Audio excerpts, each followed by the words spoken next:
جی بسم اللہ الرحمن الرحیم. کتابیں کھول لیں زاد الطالبین. انشاءاللہ یہاں سے آج سبق پڑھیں گے کہ آیت المنافق ثلاث یہاں سے ہے. بسم اللہ الرحمن الرحیم. قال رسول اللہ صلی اللہ علیہ وسلم آیت المنافق ثلاث اذا حدث كذب واذا وعد اخلف واذا اؤتمن خان. جناب رسول اللہ صلی اللہ علیہ وسلم کا ارشاد مبارک ہے کہ منافق کی تین نشانیاں ہیں، تین علامتیں ہیں.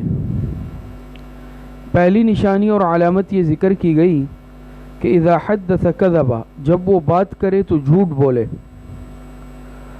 دوسری نشانی اور علامت یہ ذکر کی گئی وَإِذَا وَعَدَ أَخْلَفَ، کہ جب وہ وعدہ کرے کسی سے تو وعدہ پورا نہ کرے بلکہ وعدہ خلافی کرے. اخلف، اس وعدے کی خلاف ورزی کرے. تیسری علامت ذکر کی گئی وَإِذَا اؤْتُمِنَ خَانَ، کہ جب اس کے پاس امانت رکھوائی جائے تو خانہ اس میں خیانت کرے، امانت و دیانت کا مظاہرہ نہ کرے. تو دیکھیے تین نشانیاں ذکر کی گئی ہے اور یہ تینوں نشانیاں یہ نفاق کی ذکر کی گئی ہے. نفاق تین نشانیاں آپ علیہ السلام نے فرمایا نفاق کی. بعض روایتوں میں دوسری جگہوں پر چار بھی آتی ہے کہ وَإِذَا خَاصَمَ فَجَرَ، کہ جب جھگڑا ہو تو گالی بکے، گالم گلوچ کرے. لیکن یہاں پر یہ تین نشانیاں اور علامتیں صرف ذکر کی گئی ہیں. تو جھوٹ، وعدہ خلافی اور خیانت، ان تین صفات کو جناب نبی کریم صلی اللہ علیہ وسلم نے نفاق کی علامات بتایا ہے، منافق کی نشانیاں بتائی ہے کہ یہ نفاق کی علامتیں ہیں اور یہ منافق کی نشانیاں ہیں. اچھا، اور علماء نے ایک اور نقطہ بھی لکھا کہ تین جو باتیں ذکر کی اس میں اذا حدث کذب، اس میں فساد فی القول کی طرف اشارہ ہے. جھوٹ بولنا یہ قول کا فساد ہے، فساد فی القول کی طرف اشارہ ہے. وَإِذَا وَعَدَ أَخْلَفَ، فساد فی العمل کی طرف اشارہ ہے کہ عمل میں فساد ہے. وَإِذَا اؤْتُمِنَ خَانَ، فساد فی النیت کی طرف اشارہ ہے کہ نیت میں فساد ہے. تو دیکھیں اس میں یعنی ایک جامع ترین حدیث ہے کہ آپ علیہ الصلوۃ والسلام نے تینوں چیزوں کو جمع فرما دیا کہ انسان کا قول بھی صحیح ہو، انسان کا عمل بھی صحیح ہو، انسان کی نیت بھی درست ہو. خدا نخواستہ ایسا نہ ہو کہ قول میں بھی فساد ہو، عمل میں بھی فساد ہو اور نیت میں بھی فساد ہو، تو یہ نفاق کی علامت ہے. تو تین علامتیں ذکر کی گئی. ان تین پر انشاءاللہ مختصر بات کریں گے، لیکن اس سے پہلے ایک اہم بات سمجھ لیں کہ دیکھیں منافق کہتے کسے ہیں، نفاق کسے کہتے ہیں. نفاق کہا جاتا ہے کہ انسان دل میں منافقت رکھے. ہم کہتے ہیں بھی فلاں شخص منافقت کر رہا ہے، یہ منافق ہے. جس انسان کے دلی کیفیت اور زبان کے اظہار میں فرق ہو، ظاہر اور باطن میں فرق ہو، ہم کہتے ہیں دوغلا انسان ہے، دل میں کچھ ہے زبان پہ کچھ ہے، اس کو نفاق کہتے ہیں. ایک تو منافق حضور علیہ الصلوۃ والسلام کے زمانے میں تھے اور وہ نفاق تھا. قرآن کریم میں جن کے متعلق اللہ پاک ارشاد فرماتے ہیں کہ ان المنافقین فی الدرک الاسفل من النار، اور جہاں پر منافقین کا تذکرہ آیا ہے اس سے مراد حضور علیہ الصلوۃ والسلام کے زمانے میں جو منافقین تھے ان کا نفاق تھا. تو وہ تو یاد رکھے کفر سے بھی بدتر تھا. آپ کو معلوم ہے نا کہ نفاق یہ کفر سے بھی بدتر ہے اور منافقین یہ کافروں سے بھی بدتر ہے کہ وہ اپنے آپ کو مسلمان ظاہر کرتے تھے، شو کرتے تھے کہ ہم مسلمان ہیں، ظاہر میں کلمہ پڑھتے تھے لیکن دل سے منکر تھے، دل سے اللہ پاک کی وحدانیت کا اقرار نہیں کرتے تھے، دل سے حضور علیہ الصلوۃ والسلام کی نبوت اور رسالت کا اقرار نہیں کرتے تھے. تو وہ کافر کیا، کافر سے بھی بدتر تھے، منافق تھے.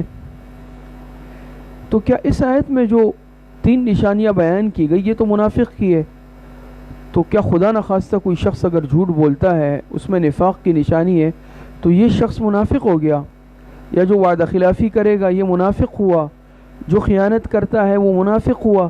تو کیا خدا نخواستہ ان اعمال سے انسان ایمان سے نکل جاتا ہے؟ امید ہے آپ کو اشکال اعتراض سمجھ آ گیا ہوگا کہ بھئی منافق تو اسی کو کہتے ہیں نا کہ دل سے مسلمان نہیں ہے، صرف زبان سے اقرار کر رہا ہے، یہ منافق ہے. منافق تو مسلمان نہیں ہوتا، کافر سے ہی بدتر ہوتا ہے. تو آئے یہ 3 نشانیاں آپ نے جو منافق کی بتائی ہے، تو کیا اس سے ان 3 کاموں سے یا بری صفات سے انسان ایمان سے نکل جاتا ہے؟ ایسا نہیں ہے، بلکہ نفاق کی 2 قسمیں ہیں. نفاق کی 2 قسمیں ہیں. ایک کہلاتا ہے نفاق اعتقادی، دوسری قسم کہلاتی ہے نفاق عملی. ایک قسم کیا کہلاتی ہے؟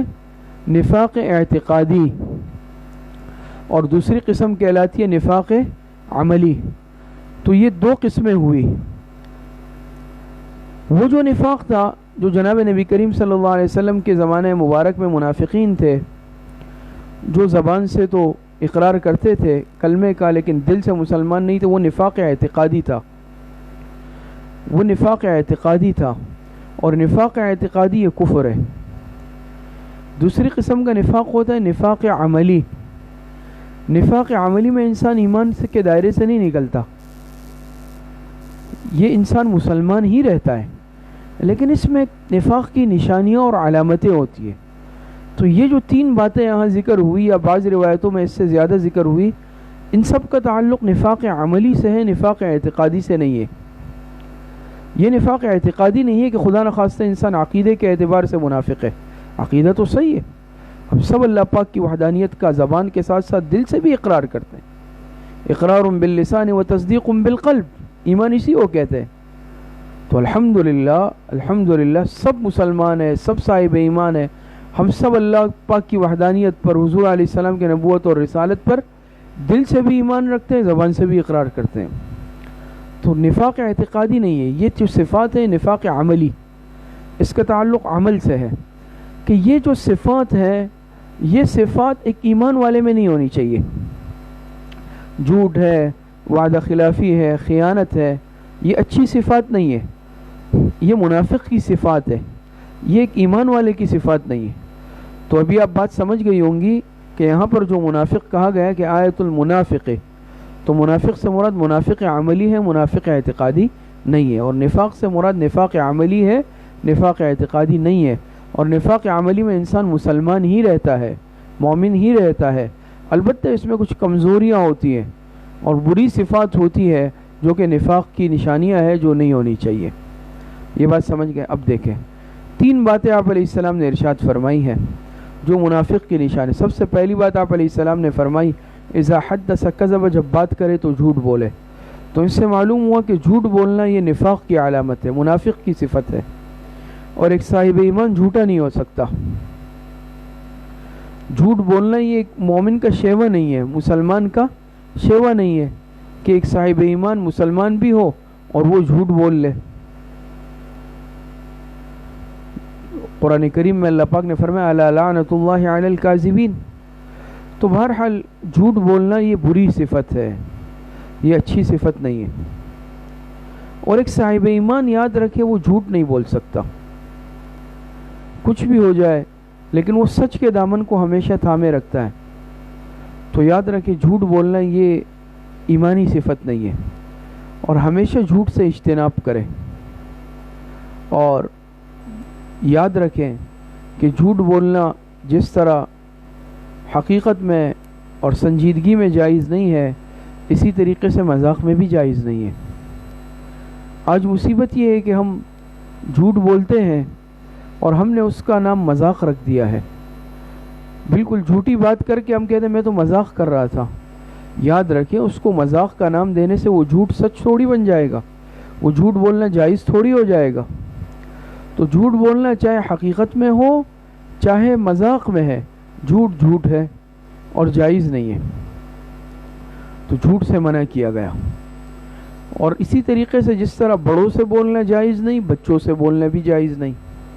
یاد رکھیں ایک روایت میں آتا ہے نا، واقعہ لکھا ہے کہ حضرت عائشہ رضی اللہ تعالی عنہا یا کوئی خاتون تھی اور انہوں نے ایک بچے کو قریب بلایا، چھوٹا بچہ تھا، اور اپنی مٹھی بند کی کہا کہ بچے تم قریب آؤ، میں تمہیں ایک چیز دوں گی. جیسے ہوتا ہے بچوں کو بلانے کے لیے ہم کہتے ہیں، بہلاتے ہیں یا اس طرح کی کوئی لالچ دیتے ہیں. تو آپ علیہ السلام نے پوچھا کہ تمہاری مٹھی میں کچھ ہے؟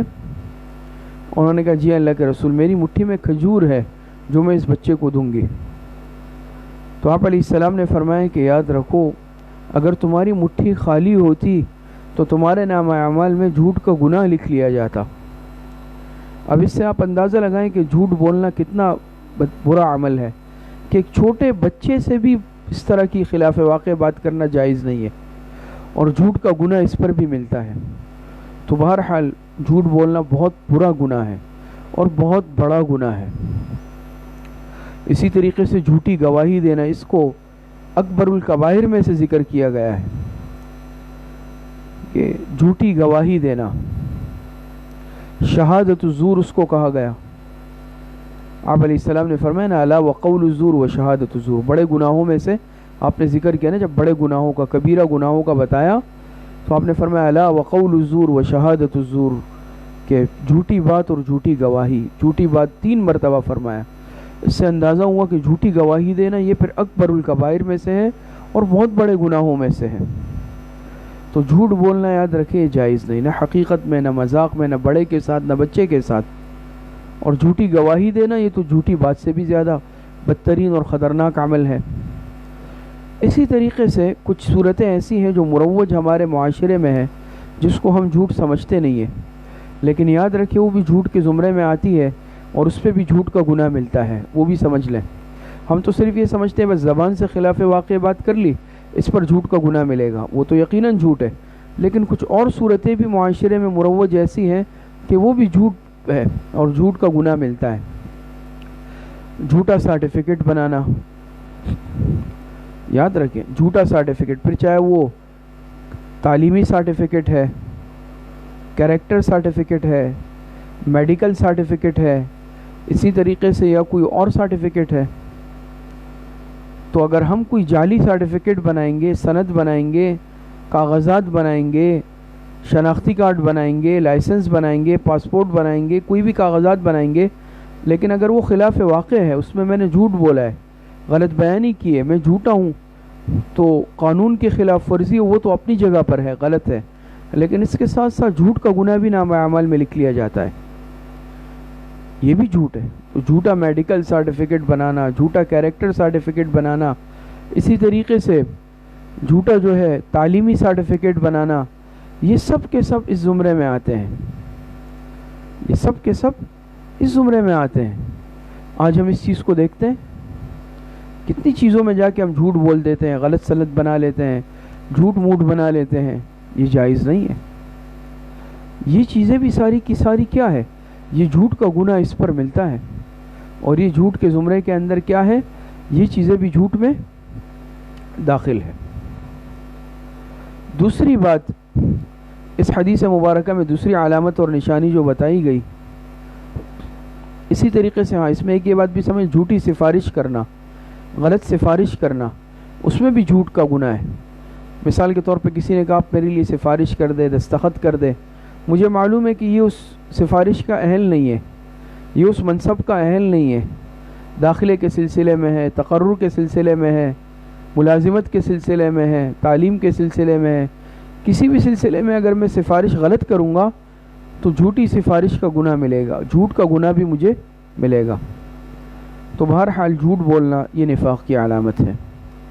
دوسری نشانی اور علامت آپ علیہ السلام نے بیان فرمایا وَإِذَا وَعَدَ أَخْلَفَ، وعدے کی خلاف ورزی کرنا، وعدہ کر کے پورا نہ کرنا. قرآن کریم میں اللہ پاک ارشاد فرماتے ہیں وَأَوْفُوا بِالْعَهْدِ إِنَّ الْعَهْدَ كَانَ مَسْئُولًا یا ایھا الذین آمنوا اوفوا بالعقود. تو بہرحال وعدہ کر کے اس کی پاسداری کرنا یہ ایمان والوں کی علامت اور نشانی ہے، اور وعدہ کر کے اس کو توڑ دینا یہ منافق کی نشانی ہے، یہ نفاق کی علامت ہے. تو یاد رکھیں کہ اگر انسان وعدہ کر لے تو یہ جو وعدہ ہوتا ہے یہ اس کی ایک حیثیت ہوتی ہے. آج ہم اسے کوئی حیثیت ہی نہیں دیتے کہ رے بھائی زبان ہی تو دی ہے، زبان ہی کی تو بات ہے. زبان کی بات ہے تو ظاہری بات ہے ایک مسلمان کی زبان سچی ہوتی ہے نا. تو مثال کے طور پر میں نے اگر وعدہ کیا کسی سے، مثال کے طور پہ اب لین دین کا معاملہ ہے، مثال کے میں نے پیسے لیے، میں فلاں تاریخ کو لوٹا دوں گا، یہ ایک وعدہ ہے. اب اگر میں بغیر کسی عذر کے، بلا کسی وجہ کے اس تاریخ تک اپنی بات پوری نہیں کروں گا تو میں وعدہ خلافی کا مرتکب ہو جاؤں گا، گناہ ملے گا. فلاں وقت میں نے وعدہ کیا کہ میں آپ کے پاس آؤں گا اس وقت پر، پھر بغیر کسی وجہ، سبب اور عذر کے اگر میں جان بوجھ کر نہیں گیا تو وعدہ خلافی کا گناہ ملے گا. تو وعدہ خلافی ایک صاحب ایمان کی نشانی نہیں ہوتی. ایک مسلمان زبان کا پکا ہوتا ہے اور ایک مسلمان وعدے کا پابند ہوتا ہے. جب وہ کسی سے کسی معاملے میں وعدہ کر لیتا ہے، یاد رکھیں، پھر وہ اس وعدے کی پاسداری کرتا ہے، اس وعدے کو پورا کرتا ہے، اس وعدے کی خلاف ورزی نہیں کرتا. تو بہت ساری صورتیں ایسی بھی ہیں کہ جو وعدہ خلافی کے زمرے میں آتی ہے اور ہم اس کو وعدہ خلافی کے زمرے میں شاید سمجھتے نہیں ہیں. مروج صورتیں ہیں.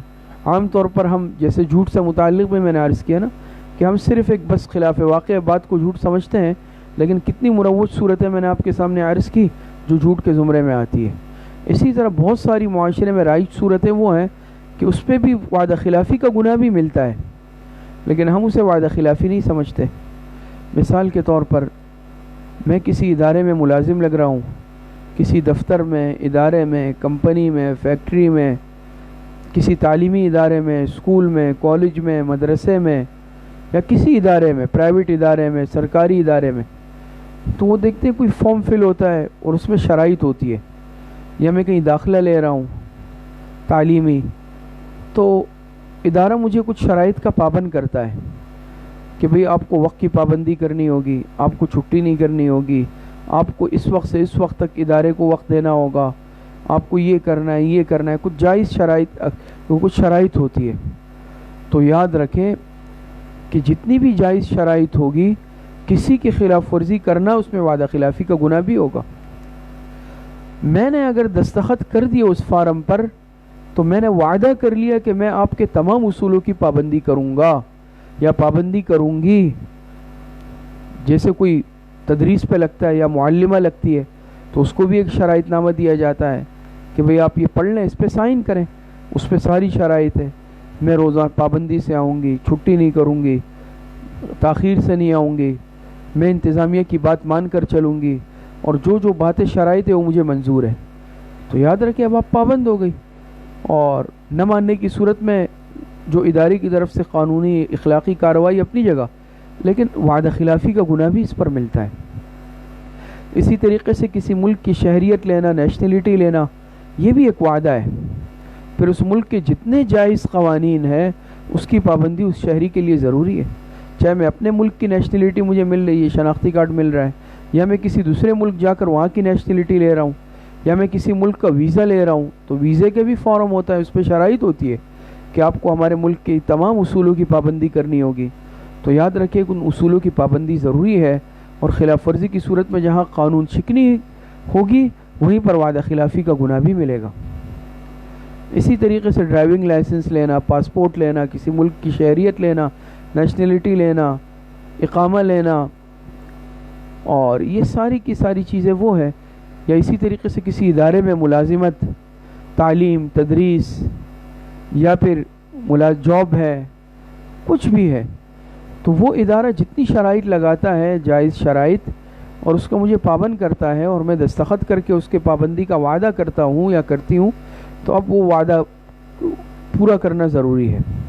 اور ان شرائط میں سے کسی بھی شرط کی خلاف ورزی کی صورت کے اندر میں کیا کروں گا، میں اس وعدے کی خلاف ورزی کا مرتکب ہو جاؤں گا اور مجھے وعدہ خلافی کا گناہ بھی ملے گا. اسی طریقے سے یاد رکھیں علماء نے لکھا ہے کہ منگنی جو ہے، جیسے بچیوں کی منگنیاں ہوتی ہیں، منگنی جو ہے وعدہ نکاح ہے. وعدہ نکاح، کسی نے اپنے بچوں کی آپس میں منگنی کی، بیٹا بیٹی کی، تو یاد رکھیں یہ منگنی علماء نے لکھا یہ شرعاً بھی یہ وعدہ نکاح کہلاتا ہے کہ یہ نکاح کا وعدہ ہے. تو منگنی کو بھی بغیر کسی مضبوط جائز عذر کے، بغیر کسی سبب کے، بغیر کسی وجہ کے توڑنا، اس میں وعدہ خلافی کا گناہ بھی آتا ہے.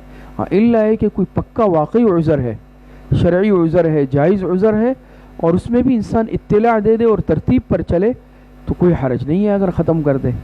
لیکن اب جو ہے میرے پاس کوئی عذر بھی نہیں ہے، کوئی وجہ بھی نہیں ہے، بغیر کسی وجہ کے سبب کے کوئی مضبوط وجہ میرے پاس نہیں ہے، عذر نہیں ہے، یا بغیر کسی اطلاع کے اور ایک ترتیب پر چلے بغیر، اس صورت کے اندر وعدہ خلاف اگر میں توڑ دوں گا تو وعدہ خلافی کا گناہ بھی آئے گا. تو یہ بہت ساری صورتیں معاشرے کے اندر جو رائج ہوتی ہے، یاد رکھیں یہ بھی وعدے کے اندر داخل ہے. اس میں گویا ہم سے وعدہ لیا جا رہا ہوتا ہے کہ ہم وعدہ کرتے ہیں کہ ہم ان چیزوں کی پابندی کریں گے. اب جب میں نے وعدہ کر لیا، فارم فل کر لیا، ویزا فارم فل کر لیا، شناختی کارڈ کا، پاسپورٹ کا، لائسنس کا، اقامے کا، نیشنلٹی کا، کسی چیز کا بھی، تو جتنے جائز قوانین میں نے وہ کیے ہیں ان سب کی پابندی میرے لیے کیا ہوگی؟ ضروری ہوگی. اور خلاف ورزی کی صورت کے اندر میں گناہ کے ساتھ ساتھ وعدہ خلافی کے گناہ کا بھی مرتکب ہوں گا قانون شکنی کے ساتھ ساتھ. تیسری بات جو تیسری صفت بری ذکر کی، نفاق کی علامت ذکر کی جناب نبی کریم صلی اللہ علیہ وسلم نے اس حدیث مبارکہ میں، وہ وَإِذَا اؤْتُمِنَ خَانَ، کہ نفاق کی علامت میں سے ہے کہ جب امانت رکھوائی جائے تو یہ اس میں خیانت کرے. تو امانت میں خیانت کرنا یہ بھی نفاق عملی ہے، یہ بھی نفاق کی نشانی اور علامت ہے، منافق کی علامت ہے، جو ایک صاحب ایمان میں نہیں ہونی چاہیے. بات سمجھ میں آ رہی ہے؟ ایک صاحب ایمان کو امین ہونا چاہیے، امانت دار ہونا چاہیے، خائن نہیں ہو. تو خیانت کو نفاق کی علامت قرار دیا گیا کہ ایک انسان کسی کی رکھوائی ہوئی چیز، دی ہوئی چیز، اس میں انسان مالک کی مرضی کے خلاف تصرف کرے، مالک کی مرضی کے خلاف، اس کی مرضی کے بغیر تصرف کرے، یہ خیانت کہلاتا ہے. مثال کے طور پر میں نے کسی کے پاس کوئی چیز رکھوائی، رقم رکھوائی، موٹر سائیکل رکھوائی، زیورات رکھوائی، کوئی اور چیز رکھوائی. اب اگر میں نے رکھوائی ہے، میرے پاس کسی نے رکھوائی ہے، تو یہ میرے پاس امانت ہے. اگر میں اس میں غلط تصرف کروں گا، مالک کی اجازت کے بغیر کروں گا، اس کی مرضی کے خلاف کروں گا، نامناسب طریقے سے کروں گا، ذاتی استعمال میں لاؤں گا، تو یہ خیانت کہلائے گا. یہ خیانت کہلائے گا، جو کہ شریعت میں ناجائز اور حرام ہے، گناہ کبیرہ ہے. تو خیانت کرنا یاد رکھیں یہ ایک ایمان والے کی علامت نہیں ہو سکتی. ایک ایمان والا ہمیشہ صادق اور امین ہوتا ہے. آپ علیہ الصلوۃ والسلام کا لقب آپ کو معلوم ہے نا کیا تھا؟ صادق اور امین.